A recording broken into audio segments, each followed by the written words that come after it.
All right, welcome back. This is season 2, another great episode. I'm your host, Arjuna George, and I'm here to share a great conversation I had with the author of this great book here, Leadership Refined by Fire. In today's episode, we're going to talk about everything leadership.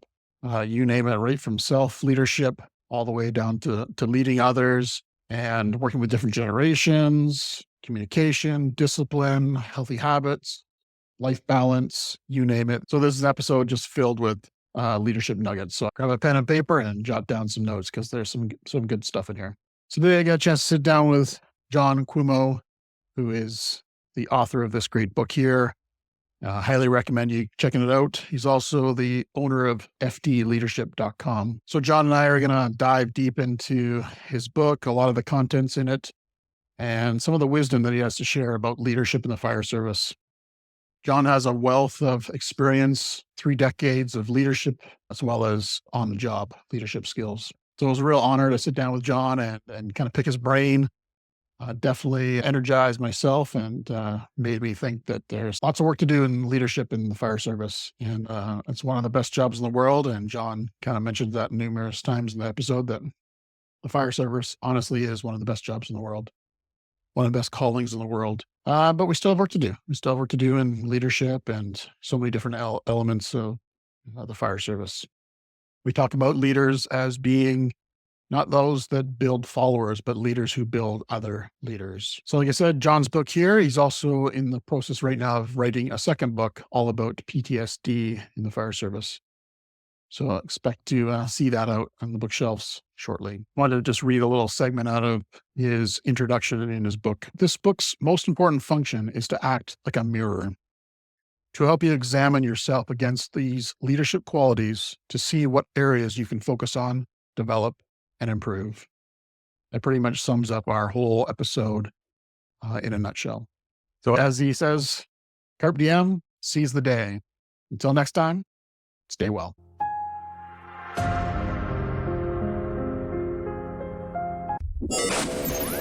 It's time to ignite your soul and unlock your full potential.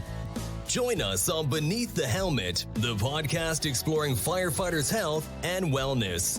Hosted by retired Fire Chief Arjuna George, our podcast is the perfect place to start your journey towards becoming the best version of yourself. So come on, let's join the conversation and find out what sets your soul on fire. All right, welcome back to the show, everyone. Beneath the Helmet, Season 2. Another fantastic guest as always. I got the author, John Cuomo, of this great book here, Leadership Refined by Fire, joining me on the air today. So welcome to the show.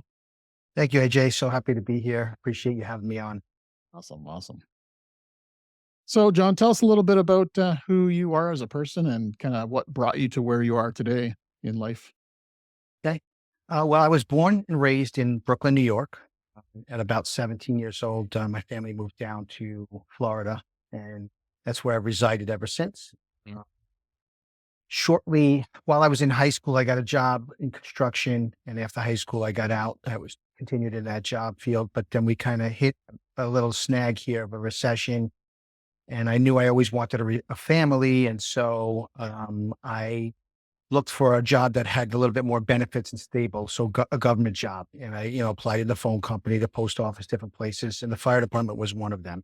I didn't know much about the fire department. Thought they put out fires. That was basically all I knew. But I was kind of looking for stability because I wanted to have a family. I took my first test in a city called Delray, and they didn't hire me, but they said, go get your licenses and then come back. Here in South Florida, it's a very competitive job. And so everybody goes and gets all their schooling first, and then they, apply. Otherwise, the cities won't pick them up. So I learned that, and I went to school. And when I went to fire school, I was awestruck is all I could say. I fell in love, and I said, this is what I'm going to do for the rest of my life. And interesting, why I got pinpointed on the fire department is because when I left, when I was looking to try to get hired somewhere, I would ask everyone. So I'd go to the phone company, I'd go to power company, post office, and I'd ask all these different people who worked in those places, how do you like your job? Every single person hated their job. Every single one said, don't get hired here. We hate it. It didn't matter where I was asking, except for one place. And that was the fire department. When I would ask firefighters, they'd always say, I love the job. It's the greatest job. So I was like, all right, I'm going to try to pursue this and see how this works out. And like I said, when I hit the fire academy, I literally fell in love. I knew I would be doing this for the rest of my life. I wanted to help people. I wanted to do the things that we're doing. And so I went to the fire academy, EMT school, and it took me about 2.5 years, but I finally got hired onto a department, and I did about 25 years there. I injured my neck about 8 or 9 years prior to my leaving, and I had to get a plate in my neck, a fusion of some discs. And then I got back out and everything was great. And I continued working, but we wore leather helmets, and the weight of that helmet just bearing down on my neck constantly was destroying me. So I was number one on the list for battalion chief, and I waited about a year, but the pain was so intense. They wanted to do another operation, two more vertebrae, three more vertebrae, two more discs. And so I just ended up retiring to see if that would help alleviate the pressure on my neck. And thankfully to this day it has. But unfortunately, I wasn't able to do the 30 years I wanted to do. So I stayed in doing, writing a book, and I still, love the fire service. I'm still heavily involved with getting other individuals in the fire service. I just think it's the greatest job in the world. I really do. And I think we have the greatest effect on humanity. And what a great way to live your life, to have such a positive effect on people. Agree more. Couldn't agree more. Was your injury a result of the leather helmet or firefighting, or is that just what kind of aggravated it? Yeah, I think it was the intensity. Always liked to train a lot. And I was a bit crazy sometimes, when I was younger, like we all are, Yeah. young and dumb. But I think the years of pressure on there, and then one day when I was at the department, it just popped, and the disc slipped into my spine, and it ended up destroying the third head of my tricep, my chest. And so they had to go in there and pull the disc out and fuse those two vertebrae. So it's unfortunate, but I'm thankful that it wasn't worse. Yeah, I had L5S1 disc surgery probably a good 15 plus years ago now. And I thought that was the end of my career as well. But I was lucky enough to be able to get surgery and walked out of it pain free that day, which was amazing. So, Yeah, it was incredible to be pain free. The yeah. immense pain of that disc on your spine. Oh, My wife said she's never seen me so silent in my entire life. I just sat there in utter pain constantly until it was finally done. So very grateful to the doctors and the science that goes behind, um, um, brings that about for us, that we're able to do such a thing and really recover very easily, yeah, quickly. yeah. Awesome. Well, going through your book, what a masterpiece of kind of leadership nuggets from So, so much. There's so much in here. As you can see, I've done lots of highlighting here and uh, marking it up. But one thing that really stood out for me was how much I we just met, but I know you're a reader like you wouldn't believe. yeah. From the amount of people that you referenced, to the amount of books that you've kind of recommended, to the people that have been mentors through your whole career. I'd love to kind of hear how this book started. Like, what was the starting point, the flash? What was the spark that started it? So I open up my book by explaining a call I went on very early in my career. I think I was there a year or less than a year, and we ended up getting a call on the beat. And as you'll go through the book, you'll see it ended up being a missile when we first got on land. And my officer had told me to go ahead and take care of it. And I just was blank. I didn't know what to do. There was people standing around this thing, and I went blank. I had no idea. And from that point on, I recognized that it doesn't matter if I'm a lieutenant or not, captain, battalion chief. I'm a firefighter and I'm in a uniform. And when I go on scene, these individuals, they don't know the difference. They don't know a white shirt, a blue shirt. They have no idea. You have a bugle. They don't even know what that is. They are looking to you for help. So I recognized right then and there that this is much bigger than I really understood at that moment. And I also saw the fact that other officers, I saw the difference between several officers. Some were really, really good and their crews excelled. And some were really bad. I worked for a couple that, again, I give a couple of things in the book that I got terrified. I was working on this individual, and he's afraid of fire and he doesn't know what he's doing. And now he's going to be giving me commands to go into this fire and what we do when we're there. So I immediately began to start studying, taking classes and courses, because I wanted to better myself. I wanted to make myself somebody that other people in the city could rely on, but also other people in the department. And that began the process. Where I started, I have a book, AJ, this thick of certificates of classes I've taken. I could never take enough schooling. I love it. I want to Yep, learn more all the time. I agree. And so that really worked. And then reading a lot and just really studying different people, trying to assess, okay, how would I handle this situation? And then sometimes I realized I was wrong, and I went down the wrong road. So I recognized that I wanted to be a great officer. Um, I recognized that I wanted to be able to help individuals that I was leading to not only be able to come home safe that day, but to excel. First, come home safe to their family the next day, but then I wanted them to excel in the department. You looked around and you saw some individuals being mistreated here, some were maybe the favorites, and they got special favors, and it just was very strange. You'd see we had a young man come in, a very good young man, but because he was very smiley and happy, he didn't really get a lot of help from a lot of individuals. They thought he was just lazy, which I hung out with the guy. I thought he was fantastic and a great firefighter. So I just saw all these different ways of being treated in the department. And we really had in my third year, I was stepping up as a lieutenant right away, and there was zero training. I was a firefighter. I was 24 years old.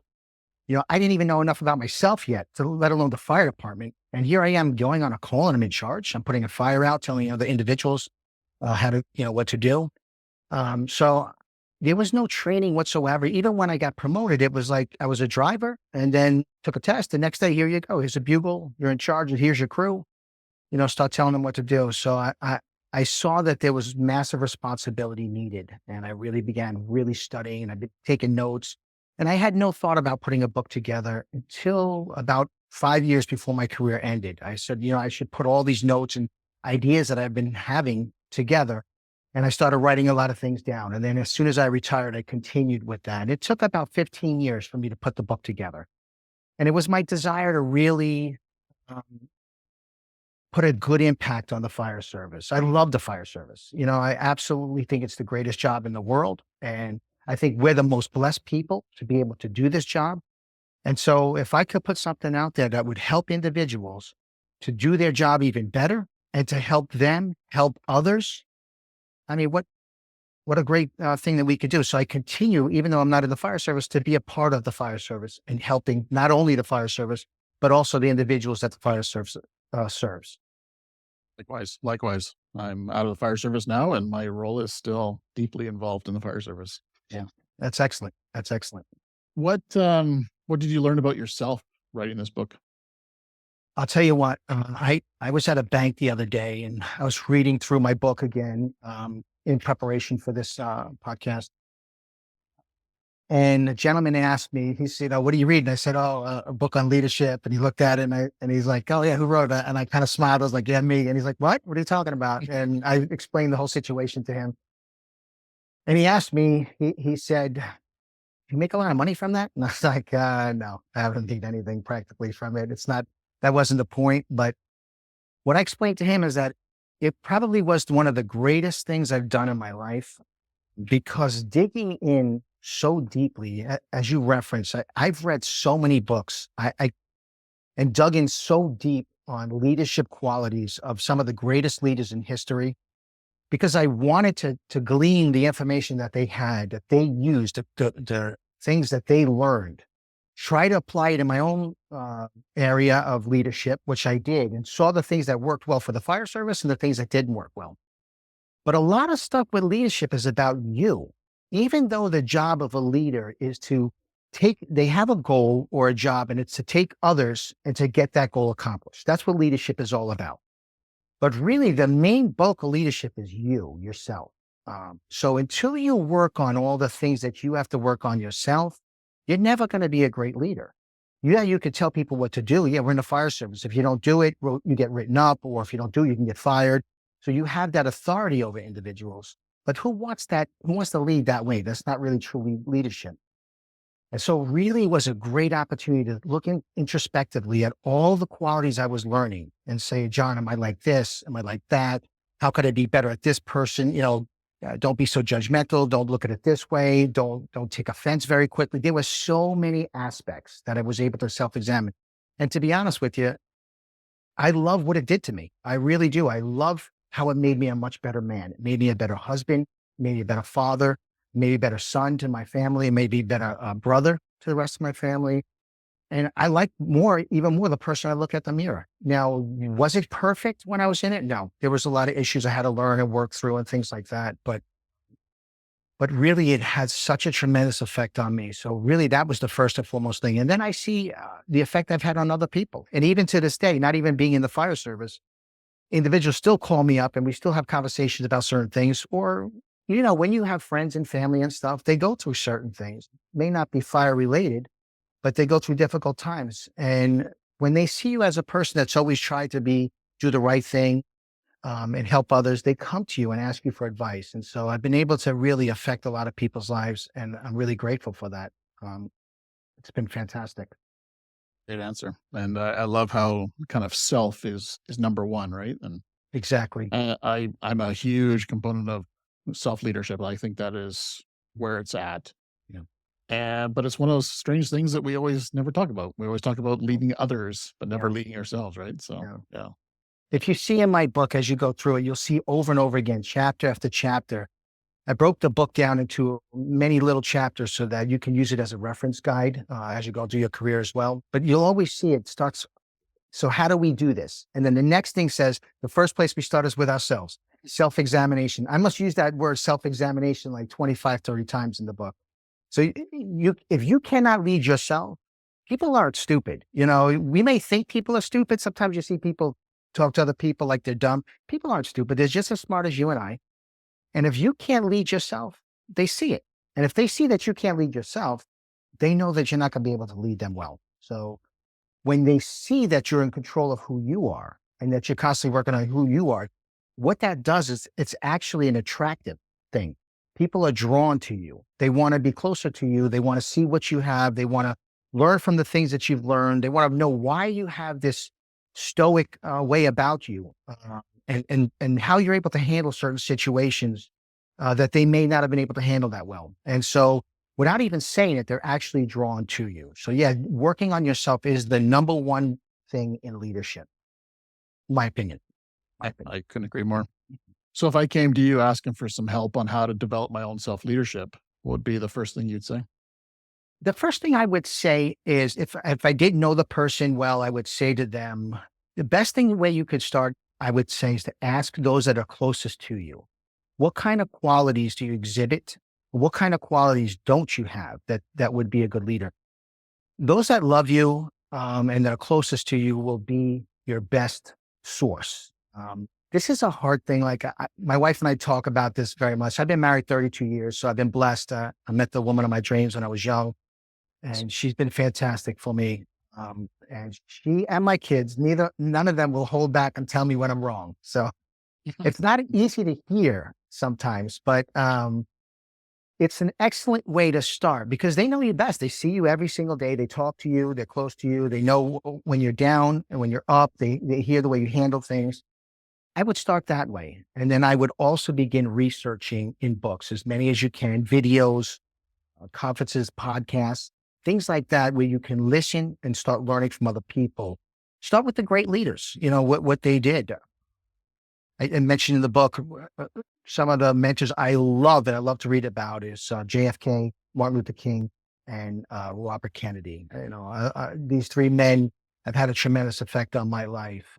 None of them were firefighters, not even close to what we do, but they were great leaders, each one of them, and faced really, really difficult situations and did it with class, and so that's what I would do. I would start first asking those around you, close to you, what type of person you are and what type of leader you are, what qualities you can work on. And then I would begin delving into reading.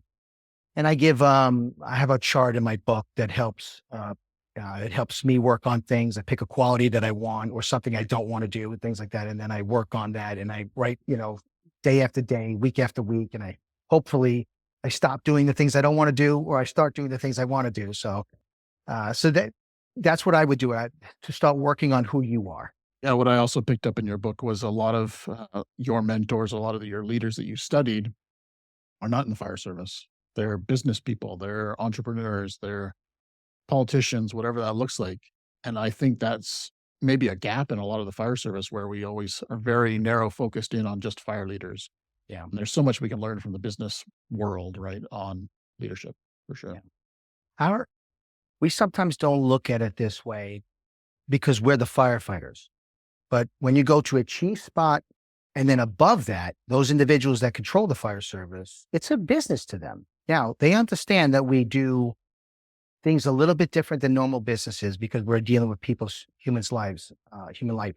Um, but really, it's a business. They have to answer to the taxpayers. Okay, what's happening and how well is the department running and financially this. So you can take some excellent nuggets from business people about how to, especially when it comes to customer service, dealing with the public and things like that. And even dealing with your superiors, that's something everybody in the fire service has a superior from the chief down to the firefighter. Every one of us has somebody we have to respond to. So there are definitely some things you can learn from business individuals. Politicians, the same thing. We may not really look at politicians that well most of the time, but there are certain things we have to do to be a little bit more refined when we're dealing with people, in and out of the fire service. So yeah, there's many things we can learn from others. Love it. I also picked up a lot of your mentorship was very important to you, mentorship and being a mentor for yourself, but also looking for mentors.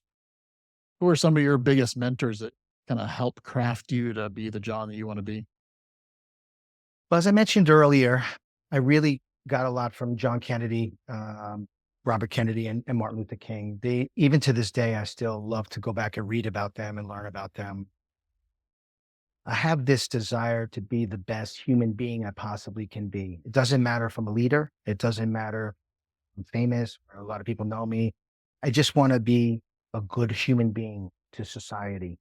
And I feel like those three were they perfect? No, far from it. But they were excellent examples for me personally. And then there are many throughout even the fire department and throughout my life that you may get a nugget from here or there. They may not have all the pieces that you want, but they may excel in one thing. And that's something you're looking for. We had a captain that he was very good about looking 3 steps ahead. And I really thought that was fantastic. He was good to work with and he would tell you things and it was like, well, you have to look at, this coming forward. And then you would be blown away that those things would kind of happen that he was talking about. And so I picked up that from him.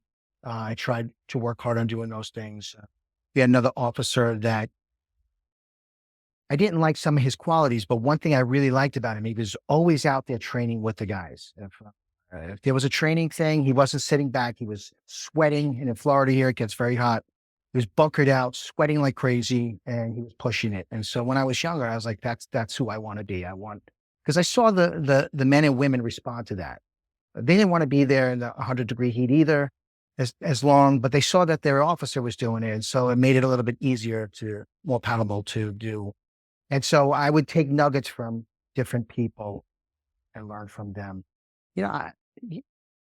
There's a quote I use in the book, and I kind of altered the quote a little bit. And many people have heard this. If you give a man a fish, you feed him for a day. You teach him to fish, and you feed him for life, right?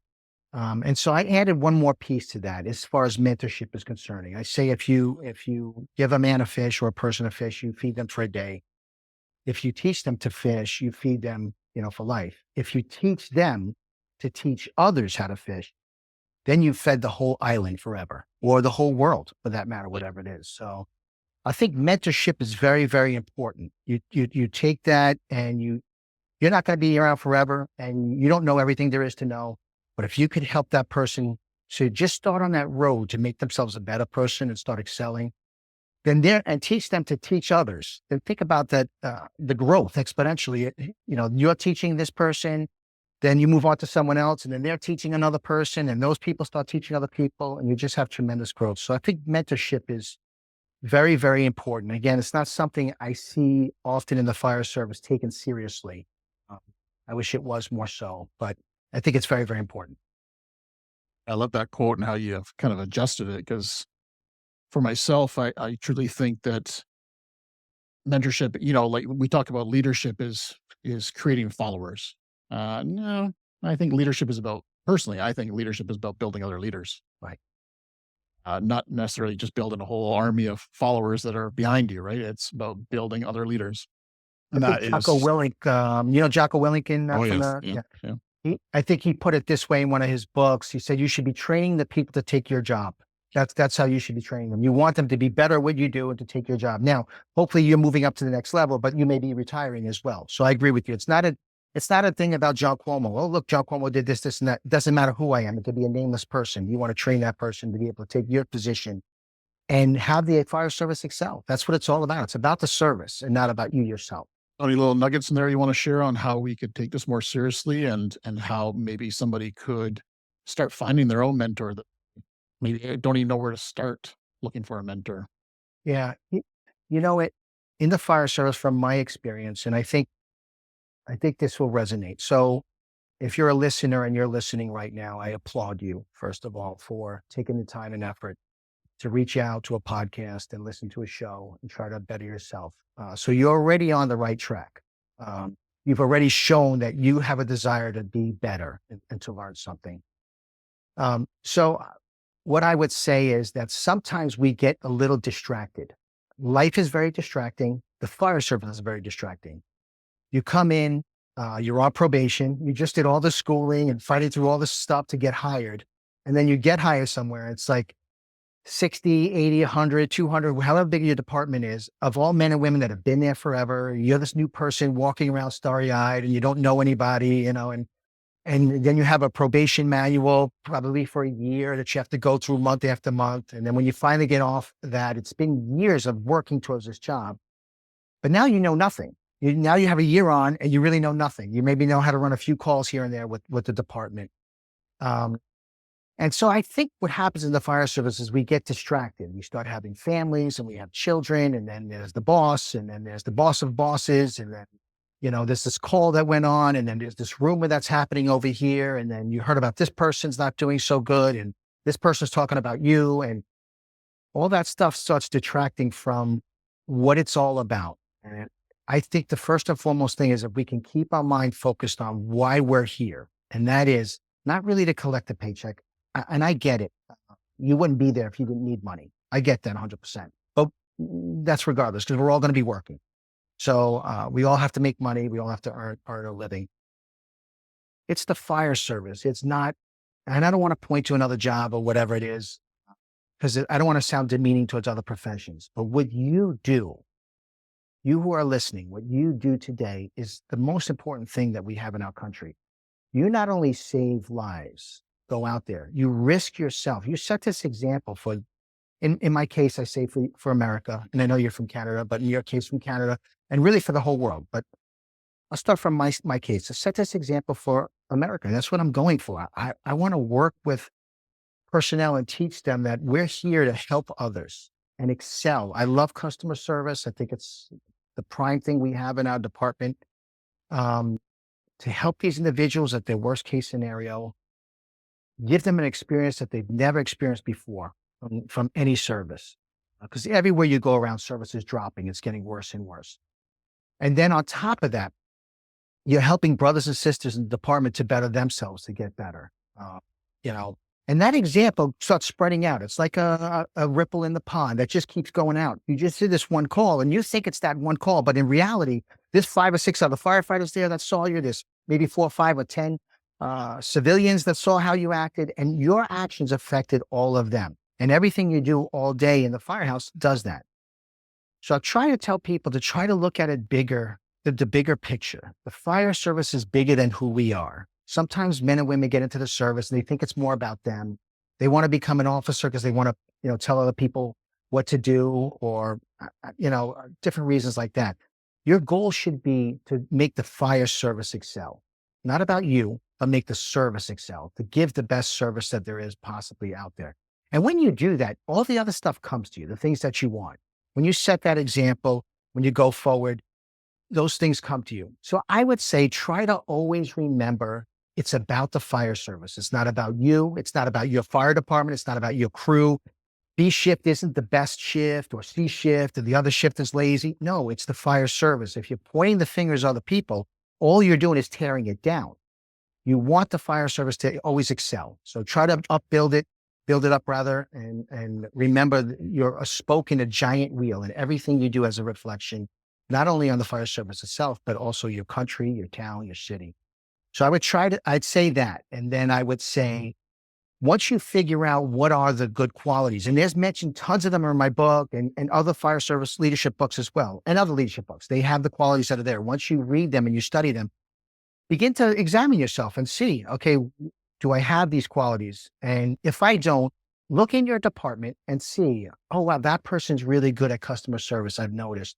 And then try to get to them and say, look, I really appreciate what you do and how you do it. Do you mind if I could talk to you about it? You can help me. And, I'm always here. I'm sure you're always there. People can reach out to us at any time if they have any questions as well. And then I would work with those individuals. It doesn't even have to be in your department. I happen to be in a smaller department. We only had about 75 firefighters. So I made friends with firefighters from other departments as well. I trained with them. I would, hang out with them at times, and I would pick up some of the qualities from there. There were some really good individuals there. So that's how I would start. See that the fire service is, always remember, it's bigger than you. It's bigger than all of us. Begin to find the qualities that make a leader. Like, I'll give you an example, humility. That's a good quality for us to focus on. It's not a very big quality in the service. It's not a very big quality in the world today. Western civilization is much more egocentric.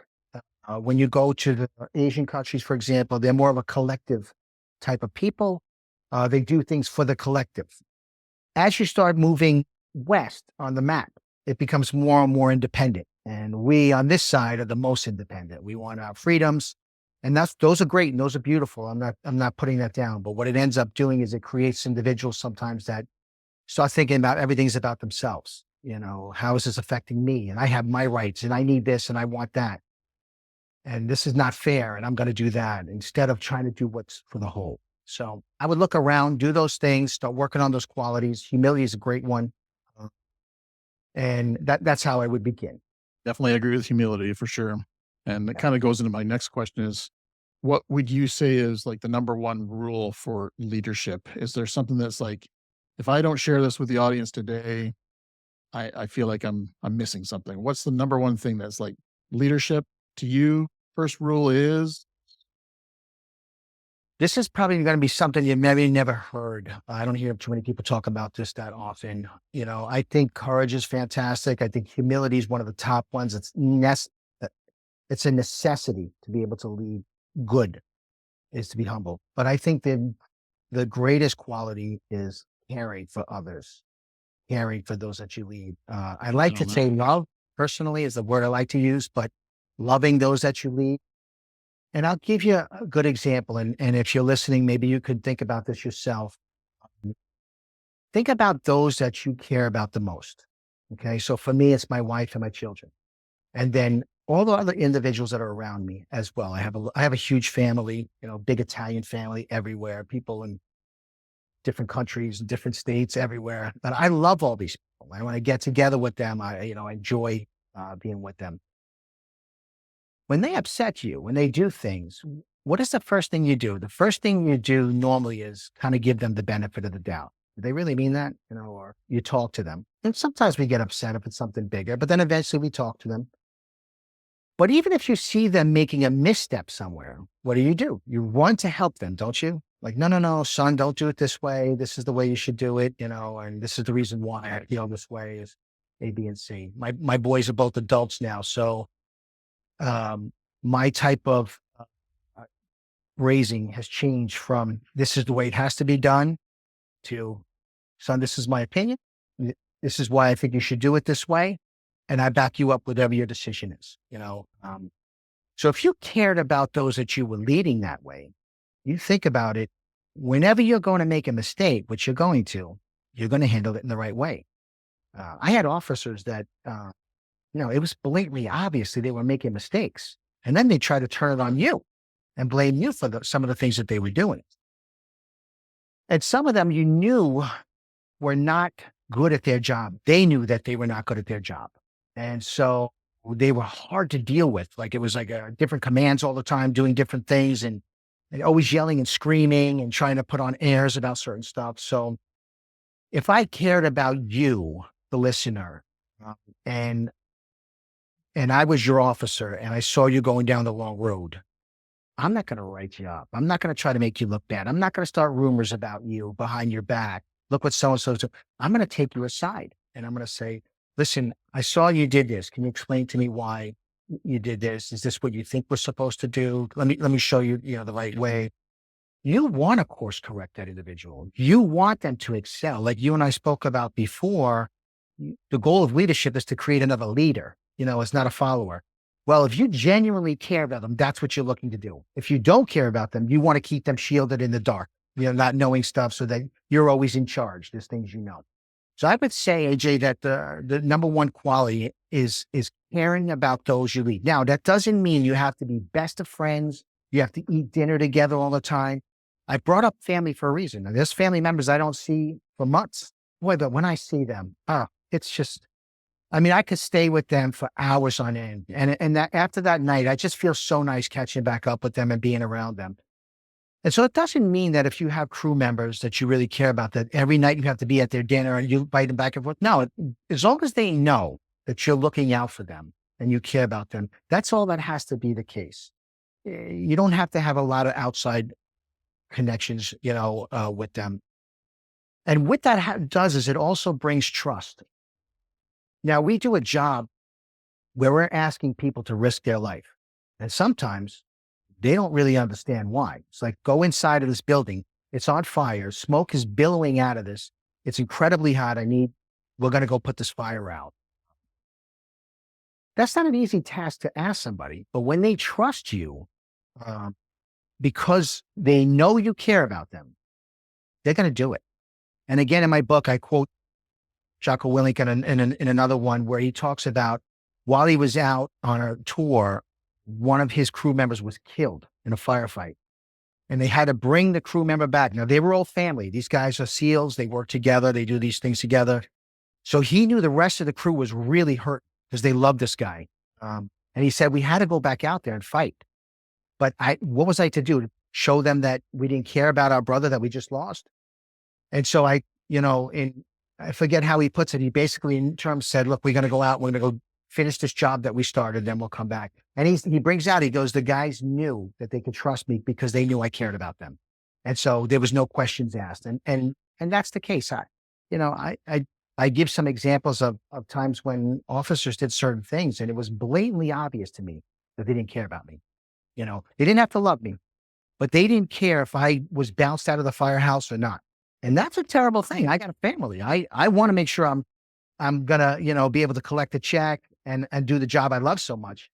And you're in a position of authority and you have an opportunity to make me look worse or look better. And if you don't care about me, I know I have to watch out for you. I got to be careful about the things you're saying. I have to second guess the things that you're telling me. Why is he saying this? Why is he having me do this certain thing? So, but if I knew that person really cared about me, there'd be no questions. I would just, and if I did have a question, if I did say, I just don't understand, can you explain to me? When the person really cares about you, they're going to sit down and go, okay, as long as it's not an emergency situation, they're going to say, okay, this is how I feel. This is why we're going to go do this. And then usually that stops. The person stops asking you questions because they really know that you care about them. And I saw that with people that I worked with. I genuinely loved my crews. Some individuals were harder to work with, without a doubt. But I enjoyed being with them. And I tried to make it fun while we were there. I tried us to draw closer together. And another thing about caring about those people is you're generally watching every day to make sure that they're excelling. So, when you're an officer, you hear things from other officers. And sometimes it's about firefighters that are in the firehouse. And maybe sometimes it's firefighter that's working with you. When you care about that person, you're going to go back to that firefighter and say, listen, this is what I'm hearing. I want to help you. Let's get through this. Let's work on this. Or somebody said you weren't good at pumping or, whatever it may be. Let's go out and do some training on the engine. Or what do you feel uncomfortable with? Okay, let's go do that. Let's go take this tool and knock this out because you want them to excel. When you care about someone, that's what you do. So I would say the number one quality is you really want to care about those people that you're working with. Definitely resonate with your leadership style, 100%. Great. Thank you. Appreciate that. And I'm glad you brought up love because that was in your appendix there. You have a little bonus chapter called love. And, Yeah. I wanted to bring that up no matter what. So I'm glad you did already. I think Yeah. love is, I honestly, I think love is one of those things that we should say more, Yes. honestly. I can understand that people have a tough time saying that to other men or Yeah. women, right? But in the fire service, brotherhood, sisterhood, we're loving those people. We should be Yeah. respecting those people, thinking very highly of them, caring for them, thinking about them, doing stuff for them to make sure they succeed and they excel.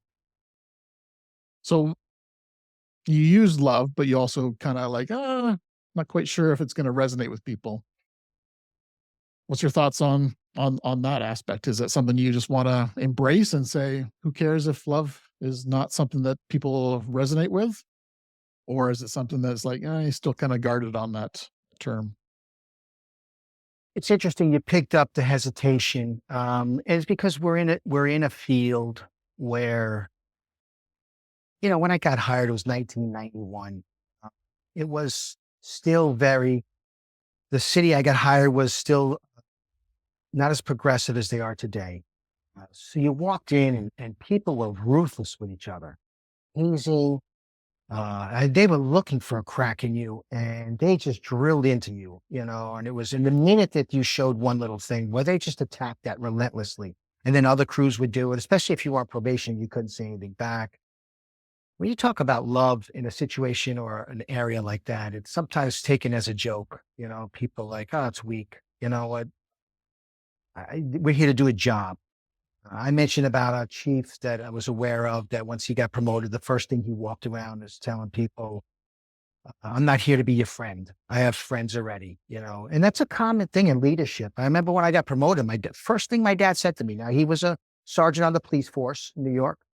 The very first thing he said to me is, you're an officer now. You have to take a distance from the crew. You can't be too close to them. And I was hesitant. I said to him, I said, Dad, it's different. The fire service is different than the police department. You guys work on your own. We work as a team. I can't have that kind of mentality. But I was still confused at the time when I got promoted. I did not fully understand the job and I did not fully understand how to be an officer. So I made a lot of mistakes in the beginning. And one of those was I tried to be too friendly. There is some times where you have to put your foot down and say, no, there's a job we have to do. And we're expected to get this job done. I try to take the hesitation off because honestly, there's no downside with love. There really is zero downside. The incredible thing about love is only brings positive feedback to you. The more people you love, the more people love you. And we're human beings. It's like saying, AJ, try to go a month without eating and drinking anything, and if that works out, go another 6 months. Yeah, you'll be dead. That's basically what will happen because your body as a human being has to have food and water. It has to have sustenance to survive.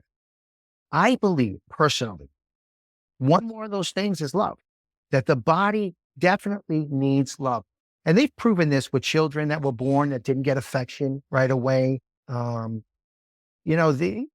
didn't grow properly. Their personalities didn't grow properly. And so I believe that's one more aspect of humanity that we need. And like I said, there's no downside to it. There's only betterment of it. The more you love other people, the more they're going to love other people. And what a society change would be if we, instead of tearing each other apart like we do all the time, we look for the better in humanity. We try to say, well, give them an excuse, try to help them to the next level themselves, to pour some love out on them. Boy, what a difference that would make. And especially for us in the service, because we have these things that come across that cause post-traumatic stress. You're doing a career of 20, 25, 30 years, and you're seeing humanity torn apart. You're seeing people shot, stabbed, decapitated, terrible car accidents, people losing loved ones, terrorist attacks. I mean, you name it. We could go on and on. That stuff affects you as a person. If you walk into a house and you feel loved, one of the keys is to not getting post-traumatic stress disorder is having a feeling of being able to be vulnerable, to be open with those that you're with. If you don't have that, it makes it more difficult for you to deal with the things that we deal with. When you walk into a station, everybody there cares about you. It doesn't mean it's perfection, but ultimately they care about you. no matter what you face and you come across, if you're having difficulties with that, you're going to be more apt to open up about it and express yourself and start dealing with that.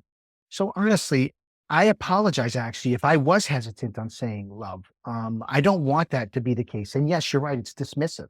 It definitely is. I talk to a lot of people and they're like, yeah, like I said, most of the stuff, I think I even quote like Star Trek in the book, right? I was watching a Star Trek episode while I was writing a chapter, and the lady, and I'm one of those techno nerds. I love tech stuff and Star Trek, Star Wars. But the lady is, I wanted to be called Luke Skywalker when I was a kid. so did I. So did I. I told people I'm Skywalker from now Yep, on. 100%. I remember writing it in the snow Yep. on cars and stuff. But Yep.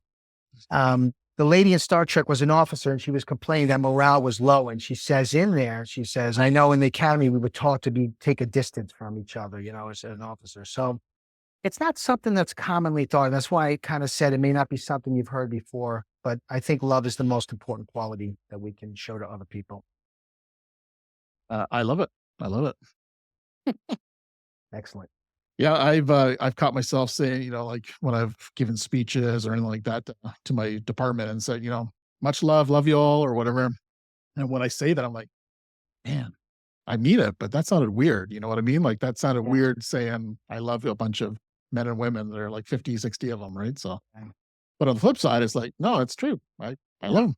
I love them, Yeah. right? So, Well, good for you, man. It's great to hear that, to have people like you in the service that are able to make that example, show that example, and express that love for others, because it's so important.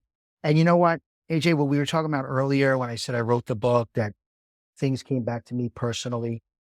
If you're listening to this podcast, I promise you, the more you love people, it will affect you in your regular life, not just the fire service. Your relationships will get better with your mate, with your children, with your parents, with your friend, whatever it is. The more love that you show to others, it's only going to be a positive in your life. So there really is no downside. It's one of those things that will cross every barrier that's in your life. great.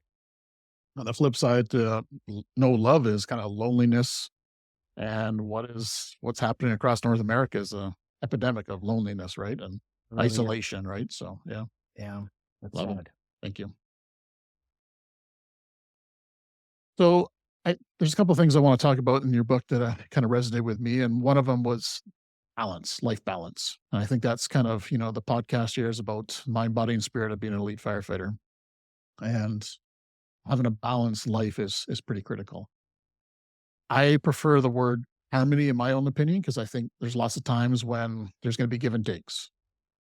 But how do you see balance and how can people incorporate a little bit more balance into their life? Well, if I had to say one of the qualities I'm deficient on that I have to constantly work on, balance would be one of them. Um, I love to work. I've always worked multiple jobs my whole life. I love finance. So I'm constantly diving in that and buying properties and renovating them and writing a book. I'm working on my second book, and it just never ends. Multi-passionate. Yeah, yeah. And that's the thing. I actually love doing what I'm doing in all these places. So balance sometimes will catch up onto me when I have lack of balance. I notice it will affect sometimes my relationships. I notice it'll affect my health. Um, I notice I'll miss certain things that I shouldn't have missed, even on the jobs that I'm doing, because you're just too focused on too many different things, doing too many different things at the same time. So to me, it's a constant struggle. Now, I'm blessed to have a wife that works next to me that tries to keep me in balance, but she too is like me a lot.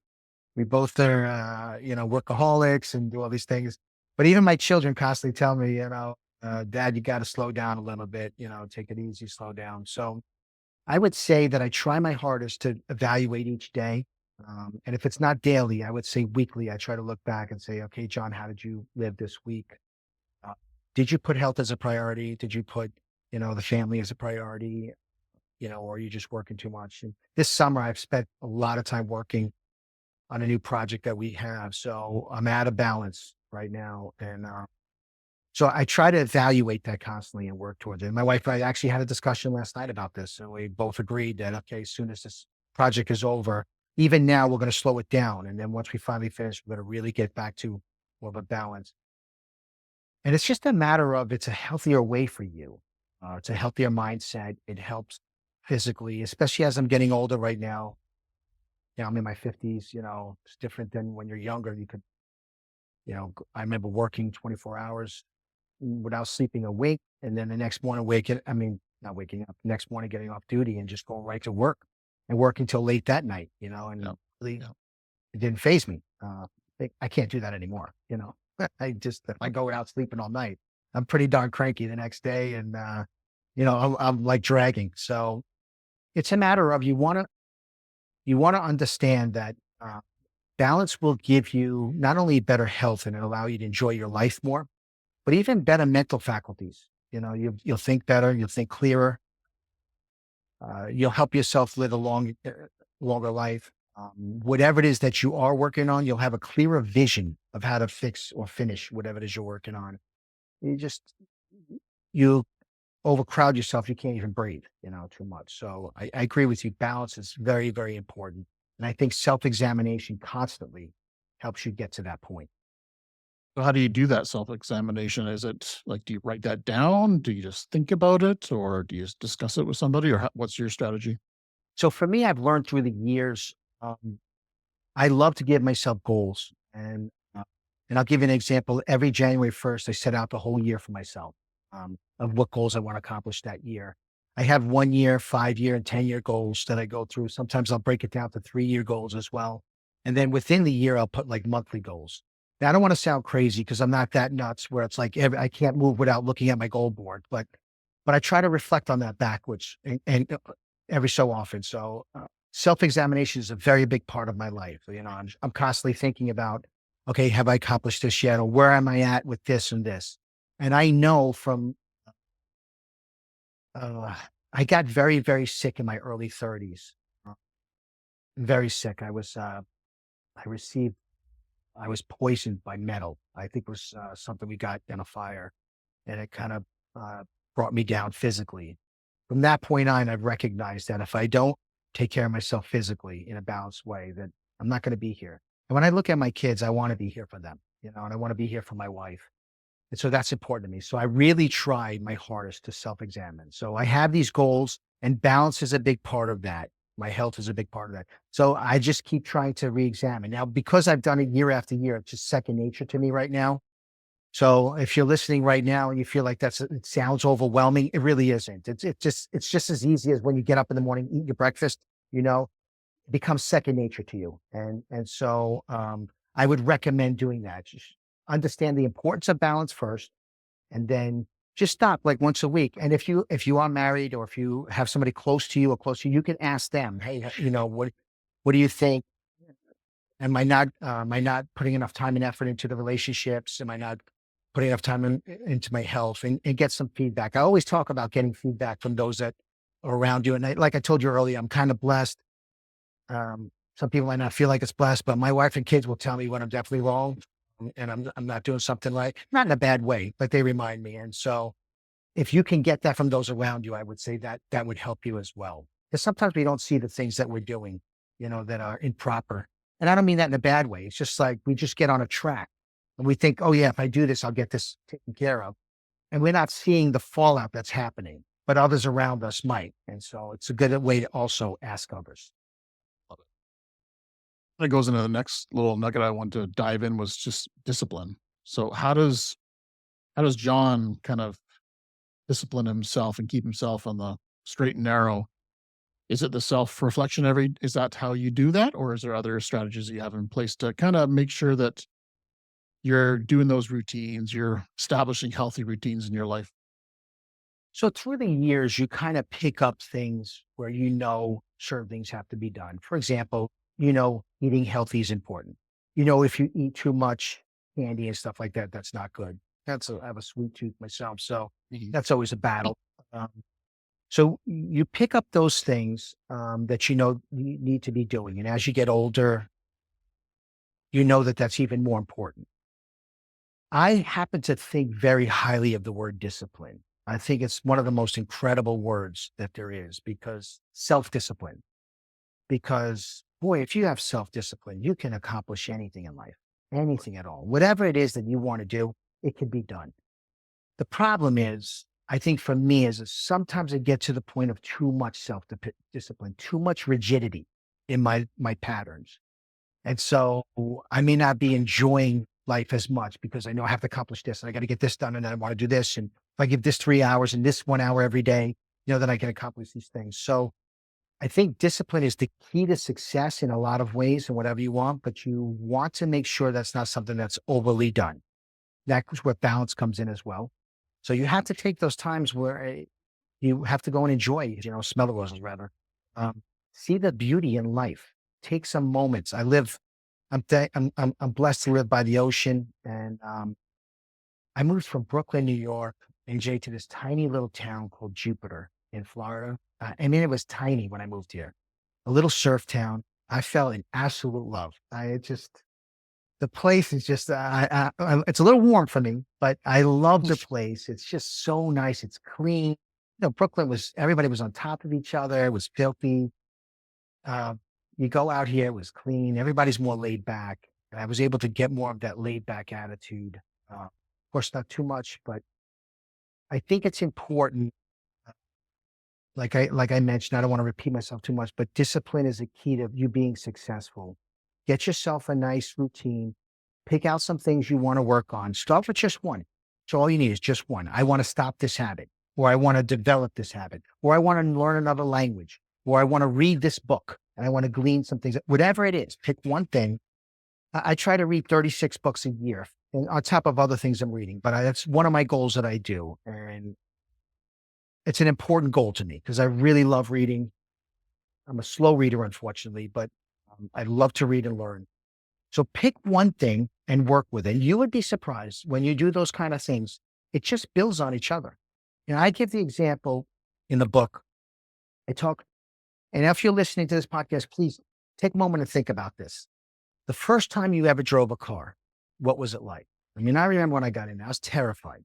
I grabbed that steering wheel so hard. I was surprised I didn't rip it off of the car. And every second I was nervous, turning over, switching lanes was a big deal. I would overcorrect one way to overcorrect the other way. And I was looking around. I was just really nervous. Now I get in a car. I don't even think about it. You don't have to tell yourself, okay, it's time to adjust the mirror. Okay, I have to put the key in the car. Okay, maybe shut the radio off. Let me look at these other mirrors. Foot put on the gas pedal, foot step on the brake. You don't do that. You're not even thinking about it. You're talking to your friend, you're on a phone, you're listening to the radio. Without even thinking, all of these things are happening. And it's not a little thing driving. There's a lot of things going on at one time, so you really are able to accomplish a lot of these things without even thinking about it. That's what discipline will do to you in whatever it is that you want to do. So you decide, okay, I want to start working out. I want to start reading. I want whatever it is to get healthier. It's a little difficult in the beginning. It's nerve-wracking sometimes. It takes a little effort and stuff like that. But I promise you, as you stick to it in a balanced way, it becomes second nature. And all of those things that you're doing in a disciplined way will all of a sudden start happening. And then it becomes who you are as the core. This is who I am today. People who go to the gym and work out, it's kind of interesting. When they first start a workout process, they drag. It's like, I don't really want to go today. I'm tired. They start working out. They don't see really much of a difference for a week or 2 or 3 weeks. It's like, I'm working out. I feel terrible, but I don't see much. Then over time, it changes. They not only start seeing changes, but they also start feeling like if I don't work out, I don't feel as good anymore, because of that endorphins and things that happen. And that's like that with discipline and anything in life. So once you start on a process, it's a little difficult at first, but I promise you, if you try it and you stick to it, you will be thrilled. You'll accomplish what you want to accomplish and you'll be very proud of yourself. But what it does is it gives you the opportunity to do the next step and then the next step and the next step, and also bigger and bigger things. So that's how it would start. Love it. So I know we're coming to a close here, but I got one more thing I really want to dig into. And you got 2 chapters that are kind of on it that I thought was chapter 36 and chapter 42. So talking about inspiring and also generations. And as a coach, I deal with a lot of fire people that are struggling with different generations and how they're showing up in the workforce, the conflict that it's creating. There's a lot of things that come around that.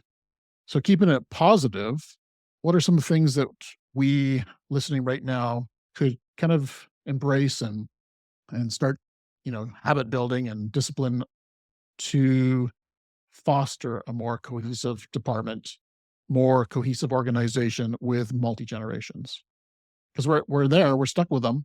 So why not love them and utilize their strengths, right? Yeah. The generations thing was a disappointment to me when I got into the fire service. I mentioned this in my book. Maybe it was in one of those chapters where every day it was like, oh, you're from the new generation. Oh, your generation's lazy. Oh, your generation doesn't want to do anything. You don't want to lift things up. Now, this is 1991. So we're talking 30 years ago. Um, it's still the same. It just went from Generation X that I was a part to Yep. the millennials to the next generation now, whatever they're called. As time went on, I thought to myself, they're saying the same exact things. So they must have said the same things about them when they came on. And then when you have children, you see this dynamic and now by the time you have children, you're like 25, 30. By the time they're talking and dealing with stuff, you're in your 40s. You've had some good experience in life. They're 12, you're 45. It's a big difference there. They get into 18, their brains haven't fully developed yet. You've been through 50 years of experience. It's very easy to see how they can't see what you're saying. And you could get frustrated with that. It's like, this is very simple, son. Just go do this. I'm telling you, if you do this, show up on time. Don't be late. And they may say something like, I want to be paid more for my work. And you're like, you haven't even worked yet. I don't understand, what. But the thing is, I love my kids, right? And I want the best for them. So I don't sit there and demean them. I don't beat them up. I don't tell them you're just lazy. No, my kids are not lazy. Are they 100% on with everything? Absolutely not.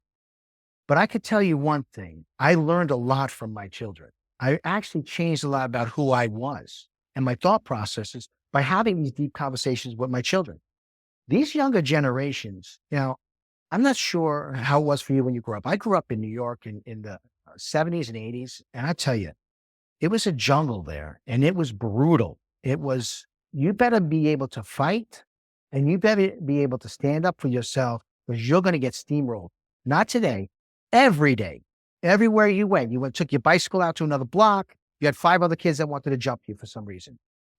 If your hair looked a little bit different when you were in school or your shirt had a stain on it, they were going to come after you with that kind of stuff. This generation is not like that. They're much different. And I applaud that. So what I try to do, and the newer generation, I'm not trying to look down on them like they're our children because they're not. I'm using that as an analogy to show that if you cared about them, like you do for your family, like we were talking about earlier, if you have this deep care, you're going to see the good qualities that they come to the table with, qualities that could be ingrained in the service itself. And then you're also going to see some of those negatives, but you're going to work with them. You're going to expound on it. You're going to sit with them. You're going to talk with them.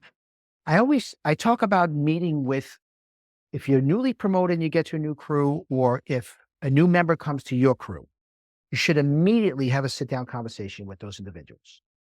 Talk about what are their goals in the department. What would they like to see? What do you expect from them? Expectation is fantastic. I mean, in the fire service, we work with different officers all the time. Every officer has a different expectation of how they want things done. When you lay out the expectations for individuals that are supposed to follow your guidance, it makes the road clear for them. They get to see, which road to go down. So enter the situation with understanding that they are not you. I have a huge family, as I said to before. Some are Republicans, some are Democrats. Some believe in God, some don't believe in God. Some are Christians, some are not Christians. I love every single one of them. I might sit there and have a conversation and go, how do they think like that? But what I do is when I'm done talking with them, I say to myself, am I missing something? They're saying this and I don't feel that way. Am I missing the point? But I love all those individuals. And would I want them to be exactly like me? No, it brings the flavor of life that people are different. And that's how we learn. And you're never going to stop learning. So I would say when they come into the department, first thing you have to do is not have a negative thought process on them. If you do, they will pick it up. Now, if you and I were friends, AJ, and immediately I started thinking negatively of you, saying, this and that, you would automatically kind of put a wall up and go, this guy really doesn't care about me. All he ever does is say negative things. As opposed to if I came to you and I said, man, I really like working with you. I love your style. I really appreciate these thoughts that you did. I like the way you handled this situation. It's a lot of things that the department can learn from you. Keep it up on on these things. I really appreciate that. It brings a different person to the table. So again, like I said earlier, people aren't stupid. They pick up right away. I went to work with this officer and he was always saying these little snide remarks to me when we were crossing in the morning. He had an issue because I didn't wake up at 6 in the morning, and get everything ready. I would, if we got a chance to sleep, I would stay till 7. Shift change was at 8, but then I'd get up at 7 to start he'd come a little earlier and he thought I was lazy or irritated into no end that I would wake up at 7 instead of 6. And so one day I swapped and worked with him on a shift and he told me the shift before, I'm going to teach you how to work. Wait till you get with me.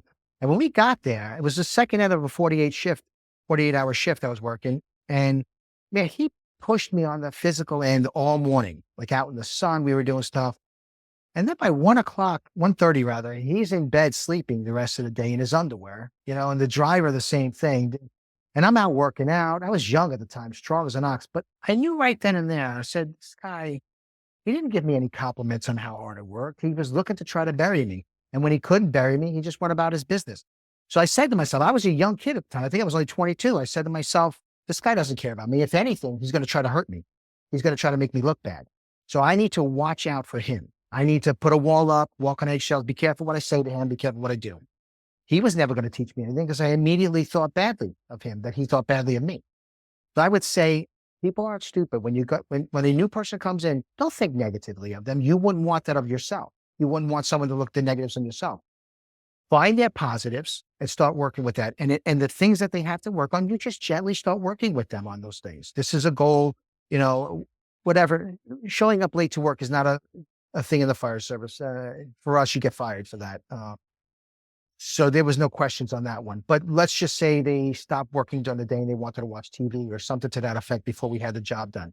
That's when you take them in and you give them some guidance. Like, this is how we work here. We have certain things we have to get done.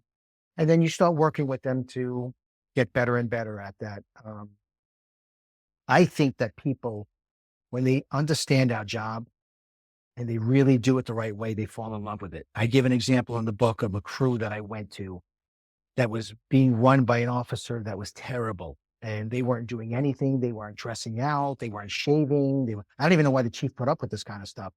I didn't even know what was going on until he plucked me out and he threw me into this crew. He said, I'm switching you and this other officer. And I recognized that these guys didn't know their job. They had no idea what they were doing. And it was reflective on their negative attitude. And so they gave me a very difficult time.